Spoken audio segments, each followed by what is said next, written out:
Now we're going again. Okay. A beard. Yeah, we see it.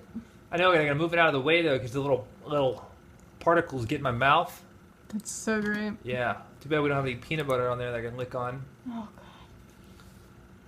We gotta be super excited. Guys, I'm super fucking excited Woo! to tell you about the headaches that you're gonna get when you're on a diet. Headaches are generally a sign of some sudden change of environment. As a result, the blood... No. Yeah. So, as a result, the blood vessels in the brain begin to constrict. When you break a habit... God damn it. When you break a habit, your brain begins to reroute its neural pathways to adjust to your new diet. When you break a habit, your brain begins to reroute its neural pathways to adjust.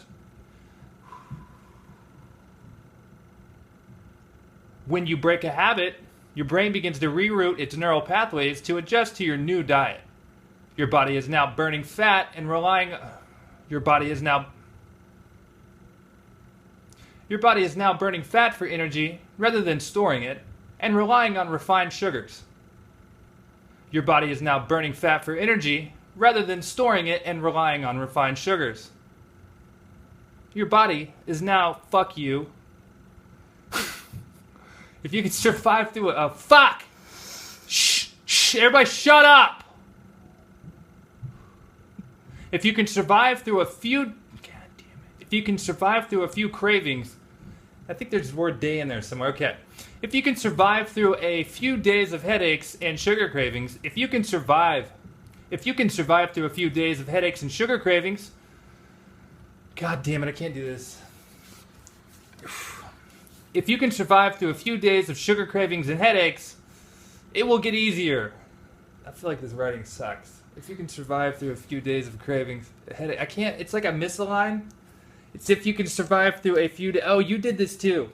If you can survive through a few days of headaches and sugar cravings, there it is. It will get easier. There it is, guys. If you can, you're excited, but keep it down. I'm excited. God, it changed. Oh, God, and you have 10% battery power. No, 10%. If you can survive through a few days of headaches and sugar cravings, it will get easier once your brain settles in. Remember, Rome wasn't built in a day. Stay with me. I'm going to go ahead and do the last line here and go ahead and get this over with, okay? Because the last thing we're going to talk about while my neighbor slides chairs on the fucking roof, shut up, is this bowel movements. Yes, guys, bowel movements. Yes, everybody poops, and our poop represents what we put inside of our body. The first change you will experience is constipation. It can actually be very uncomfortable. The first day of your diet, you may not even use the bathroom at all. Why? Your body is expecting your habitual amount of food before deciding to pass.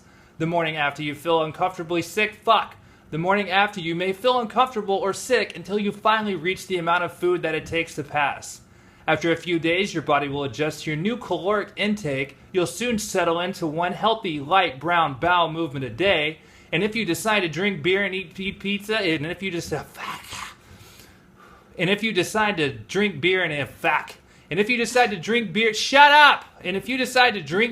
eat cheat with pizza, why do I have that word? And if you decide to eat beer, shut up. And if you decide to drink beer, and if you decide to drink beer and cheat with pizza, don't be surprised when you get diarrhea.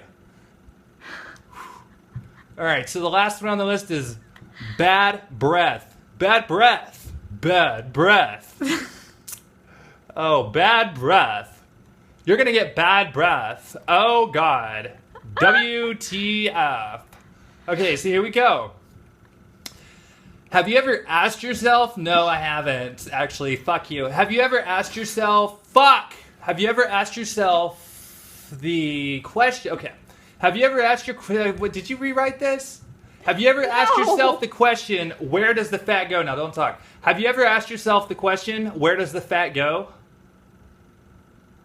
Maybe that's just me. No. Have you ever asked yourself the question? Have you ever asked yourself the question, where does the fat go? Well, maybe that's just me. Anyways, here's the answer. Here's the answer to that question. Your body needs something called ketones to convert the fat into energy. These ketones These ketones end up in your mouth, and quite frankly, they stink. Essentially, if you have stinky breath, you're doing something. Essentially, if you have stinky breath, you're doing something right. Essentially, basically, if you have stinky breath, you're doing something right. Basically, if you have stinky breath, you're doing something right. Okay. You're also left with this little thing called free radicals, which green tea can help with, but that's a whole nother video. Stay tuned for more.